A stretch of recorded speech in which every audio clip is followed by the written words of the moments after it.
Hola, estamos en lo prometido y la verdad es que estoy emocionadísimo. Yo ya me comí una parte del video, les dejo el link. De hecho, siempre lo pongo en miniaturas para que no se vea que estoy, bueno, el resto, ¿no? Pero creo que en este caso sí es necesario. Es la función de la palabra TV Perú, César Hildebrand del 16 del 12 del 2015.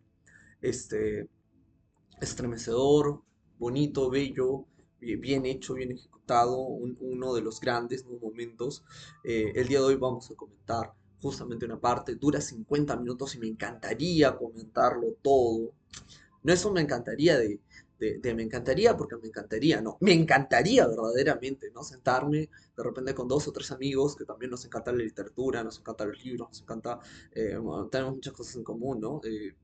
En este momento aprovecho para darle gracias a Dante Albertini, ¿no? Que fundó el grupo Ambit y que fundó de repente el club de emprendedores de los Super 20, ¿no? En mi colegio hace muchos años. Y bueno, cuando estaba en el colegio eso me ayudó bastante con mucha literatura y conocer grandes personas que hasta el día de hoy comparten conmigo el amor por los libros, ¿no? Y aprovecho porque me ha parecido pues conmovedora esta parte que no había en mucho tiempo. Los 18 minutos que yo ya me he adelantado en conversar, en ver esta bella obra, ¿no? Y que ya no se repite, ¿no? Qué triste que ya no se repita. Bien, tener a dos grandes de los eruditos del Perú, ¿no? Imagínate tener a alguien que no es admirado por tu profesor, que sino es admirado por el profesor del profesor de tu profesor, y que todos coinciden en que es una plática muy buena, muy interesante, muy a nivel académica, ¿no? No se ve ese tipo de cosas. 2015, ¿qué pasó contigo? ¿A dónde conseguimos llegar en el 2025?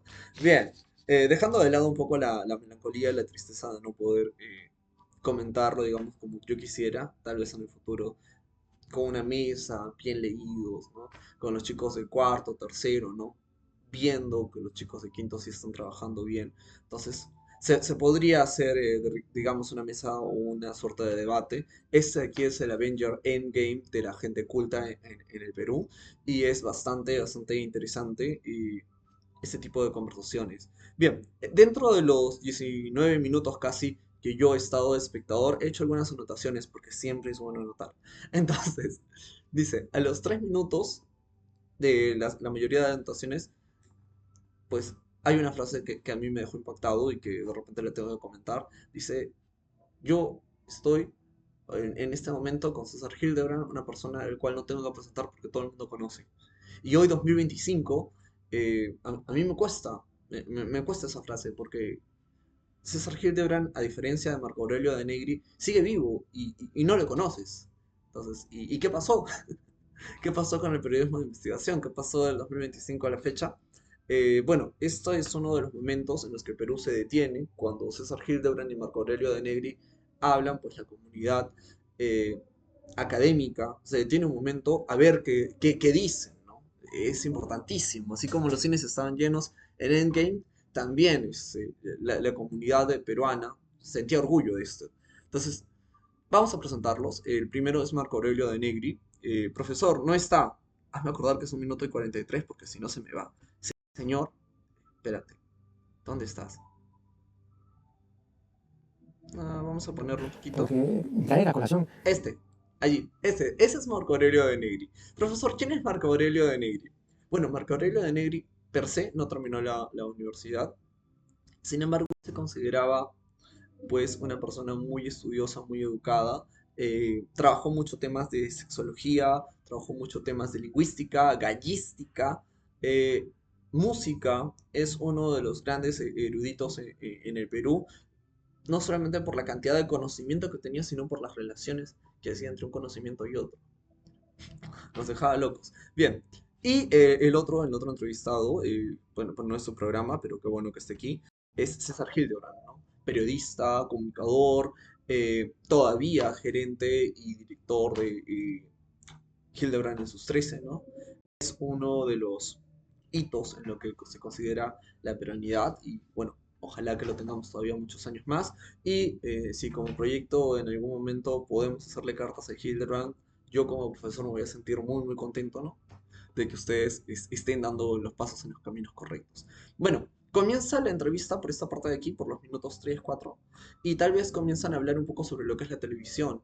Y Marco Aurelio de Negri hace el comentario, ¿no? Yo mencioné la televisión, pero en la mente de las personas estaba solamente la televisión de la caja boba, no tenían la visión de televisión, ¿no? Etimológicamente lo que significaba.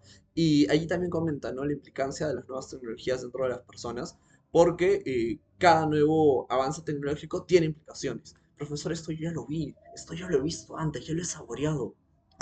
El Homo Videns de Giovanni Sartori. Comenzamos fuerte, te digo. Estos 50 minutos sería muy bueno que los estudiaras, los analizaras, usaras de repente tus herramientas de inteligencia artificial para poder sacarle un buen análisis.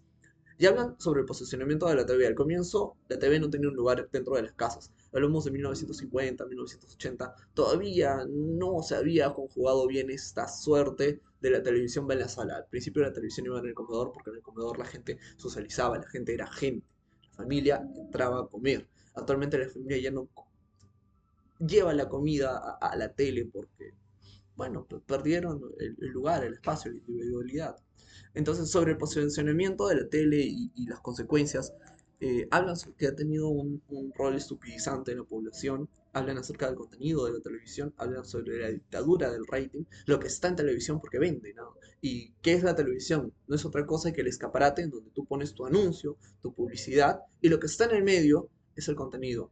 Entonces, el contenido no es importante, no es importante el contenido, es importante cuánto rating hace esto para que yo pueda vender esto otro. Y todo se basa en el rating. Entonces, programas como La Función de la Palabra, que son muy buenos, lamentablemente entran a segundo plano porque en el rating, en lo que vale, tiene poco rating, porque la gente no está buscando pues ese tipo de contenido. Y lo comparan, ¿no? Comienzan a hablar de varios autores y justamente sale la voz de alguien que de repente tú no esperabas en esta conversación, Genaro Delgado Parker. ¿Quién es Genaro Delgado Parker? Bueno, tiene varias partes de lo que es comunicación, va a ir avanzando dependiendo de dónde se estudie, pero básicamente él es uno de los, entre comillas, sí campeadores que produjo la televisión actual tal y como la conocemos, ¿no? Él es uno de los sectores más importantes de los últimos 50 años de la televisión, incluso más de los últimos 80 años de la televisión peruana, y creo que tiene 80 años, para que veas. Ahora, él nos habla, ¿no? Acerca de cómo entró Risas y Salsa y mataron a Chaplin, ¿no? Un humor mucho más elaborado, mucho más destacado, un humor con sátira, un humor continuo, un humor trabajado, pasa a ser el humor fácil. Y justamente, ¿por qué me interesa comentarlo? Porque ahora vamos a hablar de los 4 ismos que tiene la globalización. Recordamos que todo esto que estamos estudiando es parte de informática, es parte de transformación digital, pero ¿qué es la transformación digital sin la globalización? No es nada. No es nada sin la globalización. ¿Qué somos nosotros? No somos nada. Profesor, no sea así. Es que me alegra mucho haber tenido la oportunidad de revivir esto. La verdad, yo lo veo a velocidad doble. Me acabo de acordar. ¿Y por qué lo veo a velocidad doble? Primero, para que no me castiguen el copyright. En realidad no sé qué tanto copyright tenga este video. Pero lo segundo es porque siempre estoy necesitando de hacer muchas cosas al mismo tiempo. Entonces ya me he acostumbrado a que mi audición esté en doble tempo. Profesor, necesito escuchar bien lo que dicen. No te preocupes, yo siempre lo voy a comentar a esta velocidad. Igual yo sé que hablo rápido. Los peruanos hablamos rápido. Como hito histórico somos así. Pero entre más rápido yo hable, también tú procesas más rápido. Y al procesar más rápido, aprendes más rápido y aprendes mejor. Profesor, no lo entendí. Bueno, cosas que pasan. Bien, vamos a seguir intentando. Es que sí me dio risa. Bien, vamos a seguir intentando. Vamos a escuchar esta parte de aquí y a ver qué tal. Caricatura gruesa, la charlatanería, sí, es... Sí, no, pero digamos, te comienzan a hollar la trocha, digamos, del facilismo, que es una de las características de la llamada posmodernidad y de la era digital y de la sociedad informática. El problema de esta nueva etapa es que tenemos cuatro ismos, ¿no? En primer lugar, tenemos el inmediatismo, ¿no? En segundo lugar, tenemos el fragmentarismo. En tercer lugar, tenemos el superficialismo, ¿no? Y luego tenemos el facilismo. O sea, estos son cuatro ismos que están en todo y que están despotenciando al ser humano, porque dependen, ¿no?, de la multiplicación de prótesis, o sea, de adiciones. Entonces, ahora tú no podrías concebir a un ser humano común y corriente, sin la cantidad de prótesis que cualquier ser humano tiene, comenzando pues por el celular y 20 cosas más, ¿no es cierto? Si tú le quitas todo eso, entonces lo dejas desprotegido completamente, no sabría qué hacer. Cada adición es una pérdida de alguna facultad o una disminución de esa facultad que ya no se va a usar, ¿no? Entonces, claro, entonces, pero eso, No hay humanismo posible ahora. claro, pero ya No eso, existe. pero tampoco ya eso es reversible. O sea, sencillamente el asunto es así. Y bueno, yo recuerdo, terminalmente también tú lo vas a recordar, que cuando se popularizó la calculadora automática, ¿no? Tú ibas a cualquier cambista, digamos que el dólar estaba a 3 sol, y le decían, dame $10, no podía ser ya mental. Ese es el problema, ¿no es cierto? O sea, no, si tú ves aquí que apretando esto, que jalando esto, ya te evitas, ¿no? Bien, chicos, ¿qué está mencionando? Bueno, está mencionando que hay cuatro ismos, los cuatro ismos de la globalización. Es importante porque estos cuatro ismos tú los tienes en tu cabeza, como parte del hombre mata, del hombre mediocre, del homo videns, ya lo asimilaste, ya están dentro de ti. Profesor, no escuché violencia. Bueno, sí, es parte de, ¿no? El inmediatismo, quieres respuestas rápidas. El superficialismo. Actualmente hay demasiada información, tú no puedes especializarte en algo, tienes que ser un profesional de té y eso a veces involucra tener superficialismo, fragmentalismo. ¿Qué quiere decir? Que todo está roto. Algún día vamos a hablar de guetos, ¿no? Los tecnológicos hablarán con tecnológicos, los de diseño gráfico hablarán con los de diseño gráfico, y eso que todavía es informática, pero ya no se van a entender, simple y sencillamente. Profesor, ¿qué más? Hablaban de las prótesis, hablaban de cómo es que las personas necesitan más cosas. Y así como decíamos que el efecto inmediato de la radio era la musicalización de la vida, de la imprenta de Gutenberg, que era esto, la televisión y el cibermundo también ha tenido un efecto muy muy fuerte en el ser humano. No solamente porque lo ha vuelto más agresivo, sino porque lo ha vuelto frágil, lo ha vuelto de cierta forma temeroso de lo que pueda hacer. ¿Qué eres tú sin un celular en tu examen? ¿Qué eres tú sin un celular en tu vida diaria? ¿Qué eres tú siendo juzgado y teniendo que mostrar la cara en una sociedad sin celular? Sin no unas zapatillas, sino las zapatillas, las Nikes. Entonces, como parte de un círculo de globalización fuerte en el cual estás dentro de los intereses del capitalismo, algo que también comentaron dentro de los 19 minutos previos, fue que la democracia exigía que tú fueses un ser despierto, porque la democracia no es la ley del más fuerte, ni del que más sabe, ni del que más noble es, ni del que más apegado a Dios está, no es eso. La democracia no es perfecta per se, no es perfecta sin trabajo. La democracia tiene muchos errores y permite que cualquiera llegue, cualquiera. Tú y yo lo estamos pensando, cualquiera llegue a ser presidente. Salvo algunas excepciones graves que, bueno, sí se lo buscaron. Pero básicamente cualquiera puede llegar al poder. Ahora, para poder autorregularse necesitamos una sociedad despierta, consciente, que investigue. Pero si es cierto que eso necesitamos en democracia, hay algo que lo mata. Sí, profesor, ¿qué? El capitalismo. Si quieres, si tú quieres vender rápido, necesitas que la gente no piense, que no analice, que sea impulsiva, que tire rápido los objetos antes de tratar de recomponerlo y todo. Entonces, necesito una democracia, o vivimos en una democracia porque estamos muy convencidos de sus beneficios. Y sí, nadie quiere vivir en una dictadura, yo defiendo la democracia. Pero se necesita que la democracia sea una democracia informada, una democracia despierta, una democracia activa. Esto va en contra de principios de capitalismo. Si el capitalismo está encima de la democracia, muy por encima de la democracia, si la democracia trabaja para el capitalismo, entonces un resultado obvio de la globalización es la estupidificación de las masas, o que mayor cantidad de gente va a volverse pues un homo videns, va a dejar de ser un homo sapiens y se va a convertir en un homo videns. Vamos a seguir porque en realidad me interesa lo que dijo, ¿no? Tú ahorita estás con un celular, estás con una prótesis y capaz no te has dado cuenta que puedes hacer esto, dejarlo a un costado. O sea, ¿cuánto tiempo estás sin celular? El esfuerzo, o el pequeño esfuerzo, ¿no? Entonces comienza a lastrarse. Sí, pero digamos que podrías pensar que evitarte labores menores, como multiplicar o sumar, eso te daría tiempo para pensar en cosas mayores, pero no sucede eso. Es que no usas la calculadora para no pensar en cosas, y tampoco piensas en cosas mayores. El problema es fundamentalmente la frivolización de la agenda, ¿no? Este antropoceno, que ya se llama así, esta era espantosa, en donde el hombre destruye el planeta y no hace nada básico para evitarlo, da una idea de que la estupidización humana, y ese es un tema recurrente en ti, es universal, absolutamente universal. Bien, acaba de mencionar un término difícil para ti porque yo sé que no lo has estudiado, se llama el antropoceno. Así como existe el cámbrico, el precámbrico, el jurásico, el modernismo y demás, hay una época de la raza humana, cuando aparece la raza humana, llamado antropoceno, que es desde que el humano aparece todo lo que viene después. ¿Por qué, profe? Porque el humano va a cambiar los ciclos naturales. Existían cuatro esferas de la vida, las cuatro esferas. la atmósfera, la esfera del aire, de los gases, la hidrosfera, la esfera del agua, la geosfera, la esfera de los minerales, y la criosfera, la esfera de los hielos perpetuos, siempre hielo.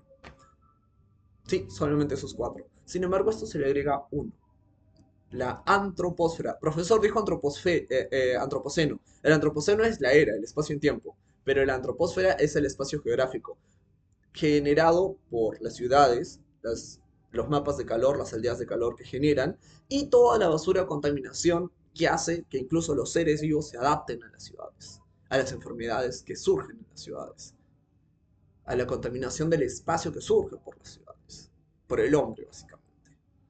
Entonces existe el antropoceno y existe la antroposfera, que son términos interesantes que no vienen en el curso, pero que estos eruditos manejan bastante bien. Y justamente, ¿no? Entre ellos van a comenzar a hacer muchas referencias, así que cuidado. Y que tiene que ver muchísimo con una clase política que no está a la altura de los desafíos y que probablemente ha sido producida por las corporaciones precisamente por eso, porque no está a la altura de los desafíos. Le debe mucho más a la British Petroleum que al futuro, por ejemplo, la clase política inglesa. El fracaso de las COPs, este nuevo fracaso de la COP París, que está dando mediocridades, que está dando, en fin, generalidades, consejos de perogrullo, otra vez, compromisos que no se cumplen, etcétera, etcétera. Y una idea de lo suicida que es el ser humano. Vamos a hacer acá una nueva interrupción y ya regresaremos. Hay un libro de Desco que sale cada cierto tiempo, como si fuese una revista, pero es un libro, es un conjunto de artículos bastante grueso. Y en una parte del libro del 2014 o 2015, justamente hablan acerca de la COP, porque la COP había llegado al Perú, la COP 19, punto de ser la COP 20. Profesor COP, Conferencia de las Partes, las Naciones Unidas, la Convención Marco de las Naciones Unidas por el Cambio Climático, la CMNUCC. Profesor, se reúnen los países y hablan acerca de cómo va el avance con el compromiso de no subir 2 grados en lo que es la temperatura, porque 2 grados hace que el hielo de la Antártida se descongele y bueno, nos morimos todos. Básicamente eso.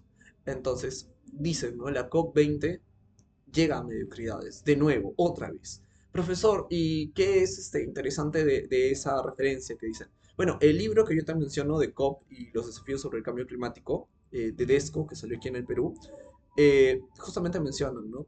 Es, viendo toda la evidencia, es mucho más fácil ser catastrofista que ser realista, ¿no? La realidad se vuelve una catástrofe porque no sabes cómo se solucionará. Libro también muy recomendado, profesor, me encanta recomendar libros. Lee, te va a gustar. Algo que también decían es, el ser humano dice que con estas herramientas ya no tiene que hacerlo pequeño y por lo tanto tiene tiempo para hacerlo difícil. Pero el ser humano conoce lo pequeño, no puede con lo difícil. Entonces necesito hacerlo pequeño, hacerlo cada rato, hacerlo un montón de veces, porque entre más veces mi cerebro trabaje, más rápido va a poder reaccionar.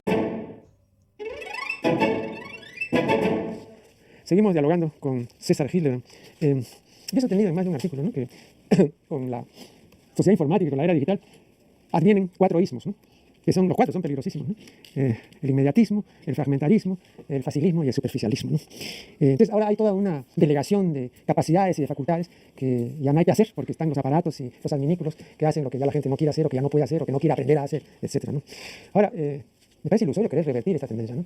Pero visto así, desde el punto de vista puramente intelectual y objetivo, ¿qué se podría hacer si que se puede hacer algo? Pero tú no crees que eso que estás describiendo es parte de una política global trazada premeditadamente para que precisamente la gente no se ocupe de lo importante.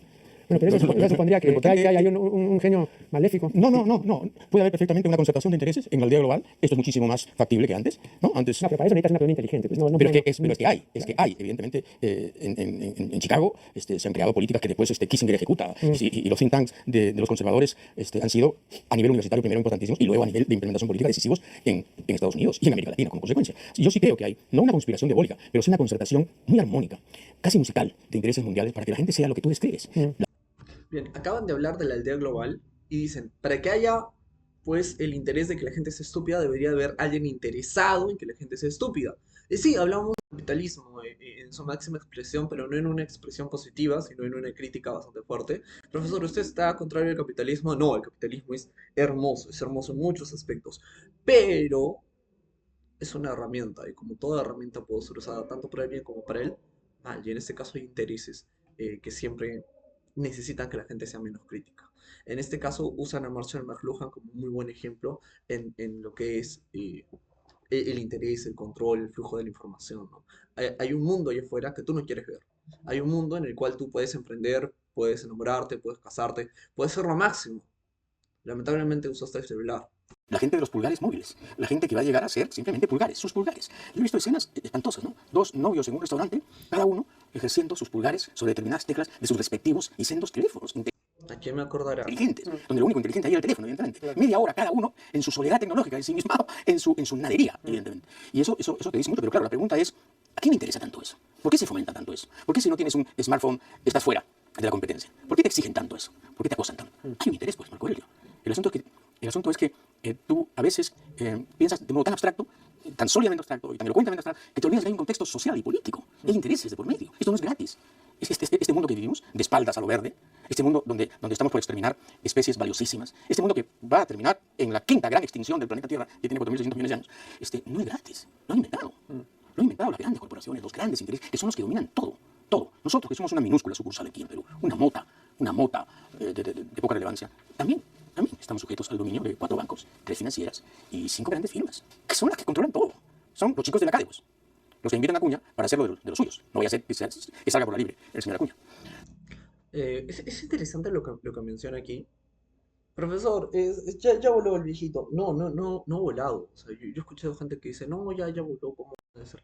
Bueno, los grandes intereses en el Perú ahora se ven mucho más. Recordemos que esto es el 2015, pero actualmente es el 2025 y ya se crearon los megaproyectos. El megaproyecto de actualización de Jorge Chávez, el megaproyecto de el puerto Chancay, el megaproyecto de la interoceánica, el megaproyecto del dragado del río Amazonas, que va a dejar muchísima devastación de promedio, es parte de lo que se considera la nueva ruta de la seda.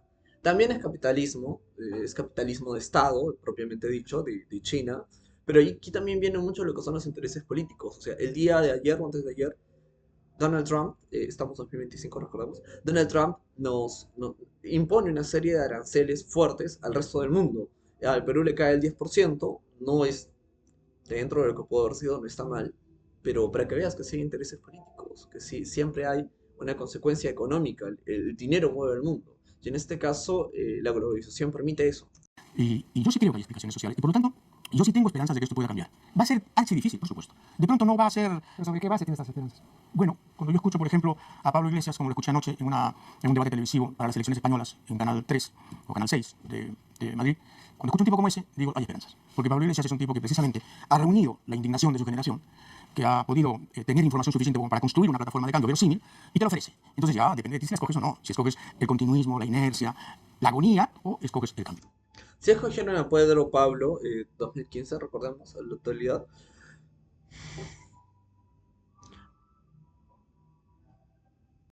pero para no ser muy crítico con Pedro Pablo, porque es otra realidad y en realidad no se necesita, pero en el Perú tuvimos a Ollanta que después, cuando tuvimos el segundo mandato de Alan García, una de las razones por las que muchos votaron, la excusa entre comillas, fue que era el cambio razonable. Era un cambio, sí, pero no queríamos irnos tan a la izquierda. No era un cambio desmedido, no era una ruptura, no, era un cambio razonable. La gente se descontentó con ese cambio razonable y se fue a la izquierda dura, entre comillas, que fue Ollantumala. Ollantumala entra y el Perú, pues, entra, entre comillas, en cambios. Incluso algunos amigos alemanes que estaban aquí en ese momento me dicen, ¿no? ¿Son nacionales? Sí, y son socialistas. Tal vez. Entonces son nazis, nacional socialista. Entonces digo, no pueden ser nazis. Vienen de papá Taita de Cáceres, pero no, no, vamos a ver qué hacen, ¿no? Vamos a ver qué hacen. Y bueno, al poco tiempo resulta que las empresas se reúnen con él y le dicen, ¿qué quieres? ¿Plata o plomo? Si tú no cambias, o sea, si tú no te alineas, pues el Perú la va a pasar mal.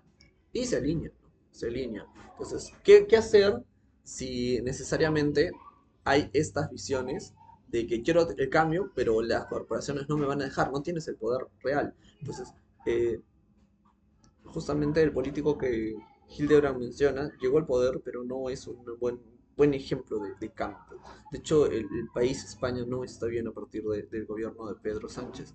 Profesor, pero ¿de verdad está mal? Investígalo, te lo dejo de tarea, investigalo. Pero por lo menos se abren posibilidades en algunas partes del mundo que nos dicen, hombre, esto no es inexorable, el libreto no tiene que ser uno solo, hay posibilidades de desentonar, de desafinar. Tienes razón tú en decir que esto es muy difícil, en algunos casos ya es irreversible. Lo que le hemos hecho al planeta ya es irreversible. El planeta va a aumentar su temperatura en 2 o 3 grados, eso ya es irreversible. El asunto es que no llegue a 6. El asunto es que no llegue a 6. Ahora, yo recuerdo, ¿no?, que cuando leí hace muchos años el libro de Karl Menninger, ilustre psiquiatra, titulado El hombre contra sí mismo, vi la declaración perfectamente fundada de que la mitad de la destrucción que hay en el hombre y en el planeta es autodestrucción, ¿no? Que es un error pensar de que solamente nos destruimos los unos a los otros. No, también nos Entonces toda la obra de Menninger es una explicación, un intento de explicación, ¿no?, acerca de esta autodestrucción. Entonces en el comportamiento actual del Homo videns, ¿no?, hay también un proceso autodestructivo. O sea, no solamente estamos destruyendo nuestro hábitat, estamos destruyendo el planeta y estamos embarcados en una serie de correrías demenciales, sino también que nos vamos destruyendo. Y no hay ninguna especie que destruya su hábitat y que se destruya, que yo sepa, por lo menos ninguna especie importante, ¿no? Entonces también es otra singularidad que nunca se tuvo en cuenta, ¿no?, porque se creyó de que éramos lo suficientemente racional como para no estar embarcados en este, ¿no?, como diría Silvia Plath, en este llamativo striptease del acabamiento, ¿no? Un striptease interminable, pero nos vamos aniquilando, ¿no? Sí, pero si lo consideramos eso como un destino inflexible, la otra alternativa es el suicidio, que siempre será el gran problema. No, exactamente, el único problema importante de la filosofía. El único problema de la filosofía es el suicidio, el verdadero problema. Claro. Pero yo soy un lector asiduo de Emile Cioran, que es también una de tus lecturas seguramente, Claro, claro. este rumano genial. Y hay una entrevista que le hicieron alguna vez y Cioran, bueno, desplegaba esta especie de estética del pesimismo, ¿no?, porque era un pesimista que decía las cosas con tanta belleza que imantaba, ¿no? De verdad, daba ganas de ir con él al agujero negro que nos proponía, ¿no?, y debatirnos ahí, en la nada. Y entonces el periodista le dice, señor Cioran, usted es pesimista y fatalista y tremendista y apocalíptico, pero usted, yo lo he visto a usted alegrarse porque las radiografías de su pulmón estaban bien. Entonces usted también quiere vivir. Y Cioran decía, sí, es cierto, porque la vida no es opcional, es un mandato, ¿no? Y yo soy como todos, quiero vivir y voy al metro. Y eso es un poco lo que nos puede pasar a los que creemos que hay una estética del pesimismo, ¿no? No podemos perder el vínculo con la posibilidad del cambio, porque si no, entonces la otra alternativa es tomarnos 40 neputales, ¿no? Hacer lo que hizo algún poeta que tú me contabas al principio del programa que hizo al final de su vida. Y yo no quiero. No. Pero para eso tiene que tener una luz. Estaba citando hace un momento a Bradbury. Y recuerdo una cita muy interesante, y que la digo brevemente, ¿no? Dice Bradbury: todas las mañanas cuando me levanto piso una mina. Esa mina soy yo. Después el resto del día me dedico a recoger los pedazos. Bueno, ese tipo de lucidez, ¿no?, de un proceso de autodestrucción, pero con una plena percatación de que es así. O sea, no hay posibilidad de engaño ni nada, ¿no? Claro. Y luego esta cita otra que se... Pero fíjate que Bradbury escribió preciosos libros, Sí. ¿verdad? No es que pisó la mina y ahí terminó, hecho pedazos, ¿no?, troceado casi por sí mismo. No, escribió Fahrenheit 451, que es de las mejores cosas. Mira qué bello lo que dicen, ¿no? Todos los días piso una mina, o sea, todos los días explota en pedazos y el resto del día me encargo de levantarlo. Todos los días te levantas y tienes la oportunidad de ser un gran hombre, pero eres tú. Profesor, ¿y por qué dice que soy yo y yo puedo ser un gran hombre? Porque puedes ser mejor, ¿o no? Entonces, tú eres como eres, pero la frase es: no seas como eres, sino como deberías ser. Tú podrías ser mejor. Cosas que leí en mi vida. Escribió cuentos marcianos, escribió maravillas. Hombre, es el fundador de todo un género. Ahora también yo quería citar en este contexto a Jean-Paul Sartre, ¿no?, que tiene una frase que a mí me gusta citar porque tiene miga y sustancia, y es muy breve. Dice: tal vez podamos curarnos de una neurosis, pero no podemos curarnos de nosotros mismos. Yo creo que es así. Bueno, vamos acá a hacer una interrupción y ya volveremos. Bueno, para aquellos que son especialistas... En este último tramo de una interesante entrevista con César Hildebrand. Bueno, no voy a pedir a nuestro listo invitado, ya no diré por recetas, ni siquiera paliativos para esta comprobación de una realidad televisiva devastadora y animalizante, ¿no? Sin embargo, sé que César Hildebrand tampoco no es un pesimista radical, ¿no? O es un pesimista, como dice Bryce, que quiere que las cosas salgan bien, ¿no? Huyo del pesimismo, me cuesta huir, Sí, ¿no? me cuesta, pero huyo, sí, porque es una tentación perversa, ¿no? Y además poderosa. Pero en este caso, concretamente, tal como están las cosas en los medios, casi es una obligación ser pesimista, porque tampoco tendría que en mucho sentido, digamos, forjarse ilusiones. No, desde luego, desde luego. El diagnóstico es malo. Ahora, el pronóstico dependerá. El pronóstico en el plazo inmediato es malo también. Con la clase política que tenemos, con la abolición virtual de los partidos políticos, convertidos en maquinarias electorales o en improvisaciones caudillescas de opereta, ¿no? ¿Te imaginas, no? Los caudillos de ahora frente a los caudillos de antes. Claro. Entonces, sí, el pronóstico inmediato, pero yo creo que va a haber pues una reacción, yo creo. ¿De Si qué? tú me dices, ¿y en qué te basas? De la juventud. De la próxima juventud. Esta juventud me parece que está demasiado impregnada de todo aquello que tú dices, ¿no? Sí. La frivolidad, los sismos que a ti te gusta Ya, ver. pero ¿cómo vas a desimpregnar a la siguiente, no? Porque se supone que habrá que tomar una medida para que no se contamine. Bueno, hay medidas, pues por ejemplo la reforma electoral es importante, ¿no? Obligar a los partidos a que sean partidos, que sean partidos programáticos, que tengan requisitos, digamos, académicos, intelectuales, no solamente de bases ni de comités. Sí se hizo, no se cumplió. El Congreso lo pateó varias veces. Primero por pandemia, luego lo pateó por...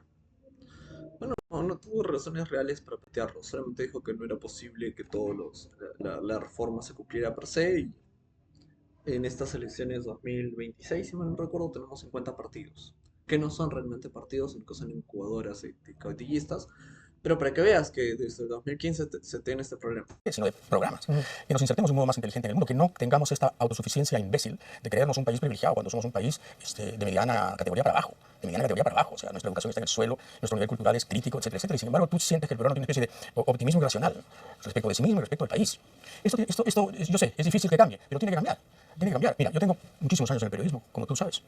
Y lo que siento es un tiempo circular. Nunca he sentido el tiempo lineal de la teoría del progreso. En este caso, el tema retorno. Sí, siento el tiempo circular. O sea, las frustraciones de ahora son las de ayer, las pérdidas de ahora, las pérdidas de oportunidades son las mismas de ayer. Es decir, hay una constante en el Perú que es justamente el despilfarro de las oportunidades. Y lo que sí veo es que la clase política se ha empobrecido y está en su mínima expresión, ¿no? Está en mínimos. No he visto, de lo que yo sé, de lo que he leído de la historia del Perú, no he visto una clase política tan paupérrima, tan indigente intelectualmente hablando como la que tenemos ahora, ¿no? Se vio en la CADE última, discursos penosos, un demagogo profesional casi andaluz, con perdón de los andaluces, hablando flores y prometiendo maravillas y voluntarismos imposibles, ese fue el más aplaudido. Ya no hablemos de Acuña, ¿no? Ya no hablemos de Toledo, ya no hablemos de la señora Keiko que paporretea todo aquello que puede limpiar su imagen respecto del papi que en realidad encarna. Entonces, claro, por ahora estamos fritos. Para decirlo en resumen, por ahora estamos fritos. Pero Bernard Shaw dijo, hablando de la democracia, que la democracia era el sistema que permite equivocarse libremente. Entonces aquí el sistema permite eso, ¿no? Entonces sencillamente los votantes no deciden su voto por el contenido del discurso, ni si fue reiterativo y se dijo una serie de trivialidades. Eso no decide el voto, ¿no? Sino cosas completamente ajenas, ¿no? Acá me gusta porque es muy simpático, o esta señora así porque parece trabajador, etcétera. Cosas que están completamente fuera de la ideología, ¿no? Completamente cosas así de la vida diaria. Claro, pero digamos, cuando hay algunos... Bueno, allí se hace referencia a dos cosas, las dos cosas graves. Primero, ¿por qué se eligió a Alan García como presidente? Eh, bueno, la justificación peruana intelectual es que a las masas les pareció guapo. Profesor, ¿y funcionó? Nos dejó con una inflación que nos dejó multimillonarios. Fue horrible. A partir de su gobierno es que el Perú ya no manda sobre su Banco Nacional, sino que es independiente para evitar pues, ese tema de hiperinflación. Profesor, y el segundo, de Se vio trabajador, hace referencia a Fujimori. La gente decía, bueno, es un chinito, ha de ser trabajador, es ingeniero, tiene su negocio, ha de ser una buena persona, ha de ser. Creo que el primer mes él había prometido no sincerar los precios, lo sinceró, hizo el Fujishock, y bueno, hizo lo contrario de lo que dijo que iba a hacer, ¿no? Ni bien entró, fue radical. O sea, todo lo que dijo que no iba a hacer, no importaba cómo se vio. Paréntesis, anómalos. Por ejemplo, en el caso de la última elección, ¿no? Cuando se presentó un candidato y dijo, yo quiero cambiar esto y esto y esto y esto y esto, y esto se va a convertir en la gran transformación. Y después le dijeron, no, de ninguna manera, si no votamos por ti. Entonces, muy bien, voy a ceder en esto, pero queda este núcleo duro de transformaciones y esta es mi hoja de ruta. Innegociable. Bueno, ¿qué pasó? Lo secuestraron, lo tomaron, lo cooptaron, lo castraron y lo convirtieron en un presidente funcional a los grandes intereses. Entonces, ni siquiera es que a veces la gente vota por determinados mensajes, porque aquí el crónico ganador, el sempiterno ganador, el eterno ganador es el orden establecido. El mariscal Benavides sigue mandando acá, evidentemente. Y eso es lo que hay que romper. La democracia, efectivamente, en muchos países es un espejismo quinquenal, en donde nos hacemos la ilusión y que votamos. Al final de cuentas, no importa por quién votes, al final gana quien pone el dinero, a quien le debes, ¿no? Pero también hay otro argumento relacionado con las características de nuestra especie. Y por esas características es muy difícil que la democracia triunfe, no acá, en cualquier parte. ¿A qué me refiero? Nuestra especie es jerárquica y territorial. Bueno, toda especie jerárquica y territorial no es igualitaria. La democracia es igualitaria. Entonces es imposible que, digamos, en una especie que es... Lo único que es normal en nuestra especie, desde el punto de vista evolutivo, es mandar o someterse. Pero sentirse igual a los demás o decir todo vamos a ser hermanos, eso puede hacerlo, ¿no? Pero demanda tal esfuerzo. Y el ser humano ha tenido tanta repugnancia siempre a esforzarse y a responsabilizarse que entonces prefiere lo otro, ¿no? Entonces recuerdo... Ese fue el sueño del socialismo real, ¿no? Claro. Y miren qué terminó. Claro. La igualdad convertida en una ploma dictadura de unos cuantos. Sí, pues, pero de lo otro también salimos a un callejón sin salida, ¿no? Mejor dicho, nos quedamos ahí, porque uno veo cómo así, mientras que haya esto que está indicado con... Solo algo nos puede salvar al final, Marco Aurelio, y es que la extinción va a producir, no en esta generación ni en la próxima, en 100 años, tal nivel de terror que es posible que ocurra una suerte de transformación sometida al miedo, que es probablemente la única transformación factible en nuestra especie, ¿no? Al final fue Robespierre el que impuso los derechos humanos. El terror fue el que creó los derechos humanos de los que ahora hablamos, ¿no? En la Europa democrática. Bueno, pero fue el terror, fue la guillotina.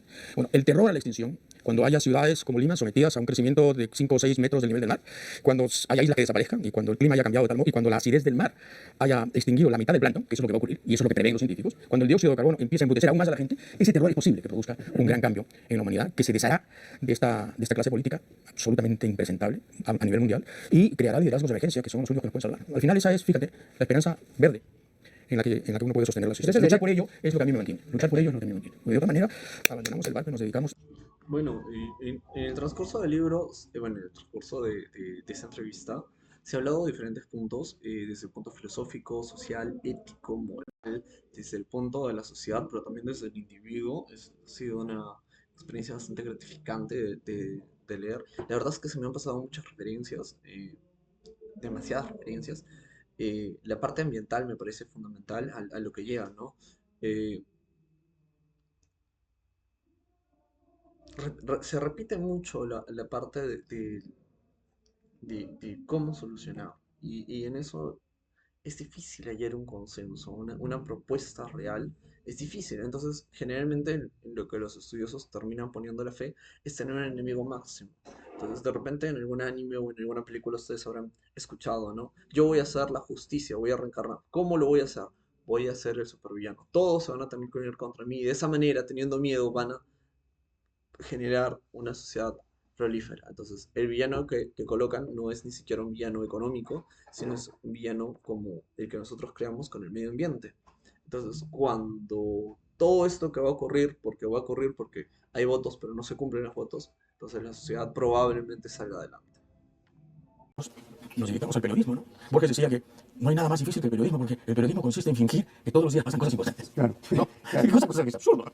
No pasan todos los días cosas importantes, todos los días pasan estupideces. Borges tenía en eso mucha conciencia de lo que podía valer o no algo de su propia producción. Hay una anécdota que él mismo ha referido. Tú sabes que su primer libro de poemas se titula Fervor de Buenos Aires. Fervor de Buenos Aires. Claro, y entonces llegó, porque él trabajaba en una revista por entonces, y entonces se presentó pues, con 200 ejemplares, ¿no? Del Fervor de Buenos Aires. Y el director le dijo, pero ¿qué cosa quiere? ¿Que vamos a vender nosotros aquí a través de la revista? No, de ninguna manera, dijo Borges. Yo he traído todo esto porque quiero que haya un pequeño concurso para regalar esto a los ganadores, ¿no? Pero no, ni loco que estuvieron. Ya, he sido ya lo suficientemente loco para publicar esto. O sea, en esa época él dice, no existía el fenómeno del bestseller. Entonces una persona que hacía una edición de 300 ejemplares se quedaba con 200, pues, ¿no? Porque no, sencillamente eso no era ningún éxito. Qué chismoso era Borges, ¿no? Ah, bueno. Entonces la conversación con Bioy Casares, Sí, sencísimo. qué maravilla, ¿no? Sí, así es, así Pero es. es una fuente de chismografía intelectual, literaria y no literaria. Chismografía bonaerense, porteña. No, y aparece ahí un Borges que tú recordarás, aparece un Borges que no aparece en otras partes, y es un Borges del chiste grueso. Del chiste grueso, Sí, sí, de conventillo. De conventillo, ¿no? Exactamente.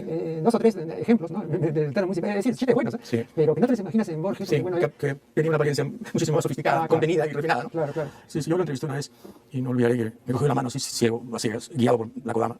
Y me dijo, ¿usted es el periodista de Caleta César Hildebrand, no? Y yo dije, sí, Jorge Luis, soy yo. Entonces me empezó a hablar de qué cosa era Hildebrand y qué diablo significaba y cómo estaba en no sé qué saga germánica del siglo XIV y en qué se había convertido. Madre mía, 5 minutos ahí. Hacía alardes. Ajá, claro. Hacía alardes. Bueno, Pero era un tipo exquisito. claro. No, y además ese tipo de ser humano sale pues una vez cada 500 años, ¿no? También es otra rareza, ¿no? ¿Pero te das cuenta la frecuencia de talento del siglo pasado con respecto a este siglo? O sea, ¿cómo es que hemos perdido masa crítica? Bueno, todavía no tenemos una perspectiva, una retrospectiva suficiente, ¿no? Sí, Porque, no, claro, pero- 15 años es poco. No, me refiero al siglo pasado y al siglo XXI, tal como lo consideran historiadores como Eric Bosman, ¿no? Que dice que el siglo XX termina en 1989, ¿no? ¿no? Y que el siglo XXI empieza en el 89. Entonces tenemos un poquito de más años. No, me refería, en resumen, al poco talento que veo ahora, en relación a, en fin, compara lo que se produce ahora con el boom. Pero entre nosotros también, César, compara tú a la generación del 900, ¿no es cierto? Wow. Y esa gente no ha tenido. Compara nada más que a Sánchez con Cotillo Ujú. y Sal Coreno. Ah, claro. Sal Coreno, que es el Coreno. Ah. Wow, Sí. cómo nos hemos empobrecido. Y eso es bueno que el Perú y la gente lo acepte, lo tenga como conciencia, lo que nos hemos empobrecido culturalmente, lo poco que somos culturalmente. Hay líderes que dicen teníanos, habíanos. Dios mío, ¿qué es esto? Frasioplastas, ¿no? Frasioplastas. Destructores del idioma. Sí, y de homicidas. Sí, terrible, ¿no? No, y además, para usar una palabra que le gustaba a Ángel Rosenblatt, ¿no? El famoso lingüista maestro Maestro de maestros. de Malta, Hitler. Venezolano. ¿no? Sí, venezolano, ¿no? Vericidas. Los vericidios están a la orden, pues, en el campo de la política, y todos los días vemos a vericidas y se cometen vericidios, y nadie dice nada. Y otro detalle acerca de esto, con eso terminamos, porque realmente ya se vence el tiempo. Has notado, creo que lo dije en algún artículo, que en ninguno de los idiomas importantes hay el antónimo de mentir. En todos hay siempre un verbo para no decir la verdad, ¿no? Pero para decirla, ¿no? Un amigo sugirió verasear, de veraz, ¿no? Pero pues, no. Otro dijo ortologar, ¿no? Tampoco, pues no, ningún. Entonces la pregunta es ¿por qué? En ningún idioma, ¿no? Entonces yo me pregunté, digo, bueno, es que la verdad es tan ajena que ni siquiera se les ha ocurrido pues, un verbo para decirlo, ¿no? Que es algo, una comprobación también muy incomodante. Es una excelente observación, ¿no? Bueno, muchísimas gracias a César Hildebrand por su valiosa colaboración en este programa, se lo agradecemos muy sinceramente. Y con ustedes será hasta el programa reciente. Siguiente. Muy bien, qué bello. Y sí, ¿no? Decir la verdad, decirla, claro, pues sí, nos deja una reflexión importante, ¿no? El hecho de decir la verdad, el hecho de trabajar, el hecho de buscar la verdad, que para los católicos, para aquellos que creen en Dios, Dios es la verdad. Entonces, pero no existe el verbo para decir la verdad. O sea, muy pocos idiomas. Para decir la mentira, sí, ¿no? Yo miento, tú mientes, nosotros mentimos, nosotros falseamos.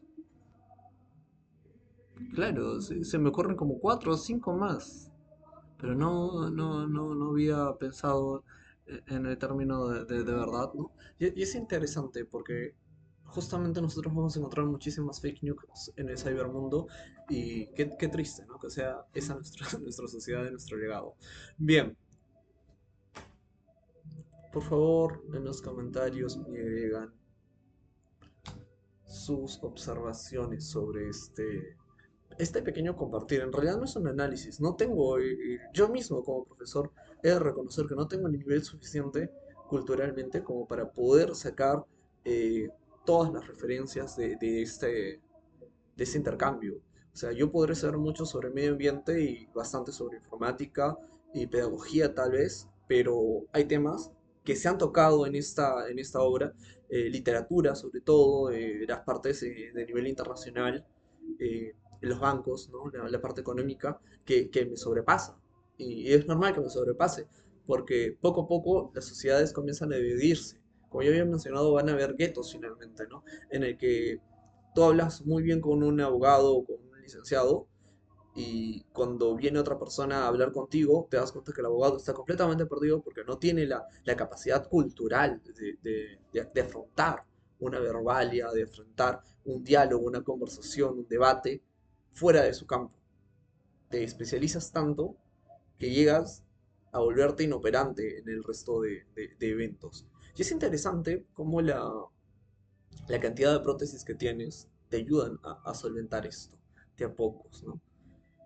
Bien chicos, ha sido un gusto hacer el análisis con ustedes, hacer el comentario sobre este larguísimo, ¿no? 50 minutos es bastante y me imagino que ustedes tendrán sueño, estarán cansados, estarán pues, hambrientos o de repente no, de repente han aprovechado el tiempo y no se han quedado viendo la pantalla, sino que solamente han escuchado. Genial si han hecho eso. Felicidades a los que sí lo han logrado. Voy a mandarles este video y espero lo mejor de ustedes, lo mejor en sus prácticas, en sus pruebas. Espero que esto sea la base sobre la cual construir. O sea, la mayoría de grandes escritores, de grandes autores, de grandes científicos hacen referencia a yo llegué lejos porque me paré sobre hombros de gigantes, ¿no? Isaac Newton se paró en los hombros de científicos que habían preparado el camino para lo que él descubrió, para lo que él inventó, para lo que él innovó.